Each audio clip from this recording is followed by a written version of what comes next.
ভুটানের প্রধানমন্ত্রীর সফরে দেশটি থেকে জলবিদ্যুৎ আনার বিষয় নিয়ে আলোচনা হলেও সিদ্ধান্ত আসার সম্ভাবনা কম। বৃহস্পতিবার এমনটা জানান পররাষ্ট্র সচিব আসাদ আলম সিয়াম। তিনি জানান 3 দিনের সফরে শনিবার ঢাকায় আসবেন ভুটানের প্রধানমন্ত্রী।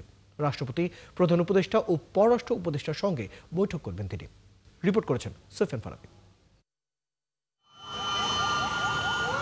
ঢাকা আসছেন ভুটানের প্রধানমন্ত্রী শেরিং তবগে। প্রধান উপদেষ্টার আমন্ত্রণে দুদিন অবস্থান করবেন ঢাকায়। তাকে বরণ করে নিতে ঢাকায় নানান সাজসজ্জা। এই সফরে 3টি সমঝোতা স্মারক স্বাক্ষরিত হবে। আলোচনা হবে আঞ্চলিক জোটগুলোকে আরও বেশি কার্যকর করার উপায় নিয়েও। ভুটানের সাথে আন্তর্জাতিক ইন্টারনেট ব্যান্ডউইথ, ভুটানে বিশেষজ্ঞ চিকিৎসক ও স্বাস্থ্যকর্মী নিয়োগ এবং কৃষি সহযোগিতা বিষয়ক 3টি সমঝোতা স্মারক স্বাক্ষর হবার সম্ভাবনা রয়েছে।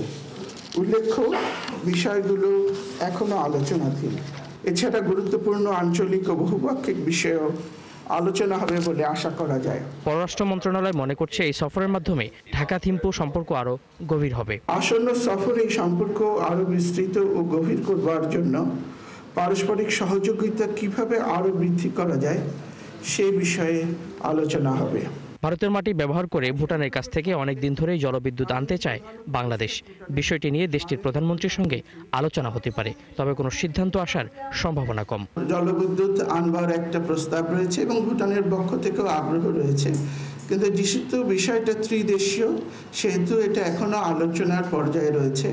এটা ভুটান এবং ভারতের মধ্যে আলোচনা শেষে আমাদের সাথে আলোচনা এগোবে বলে আমরা আশা করি। জলবিদ্যুৎ আনবার বিষয়টি নিশ্চয়ই বাংলাদেশ এবং ভুটান 2 প্রতিনিধি দল আলোচনা করবে। এই সফরে ব্যবসায়ীদের সঙ্গেও আলোচনা করবেন ভুটানের প্রধানমন্ত্রী।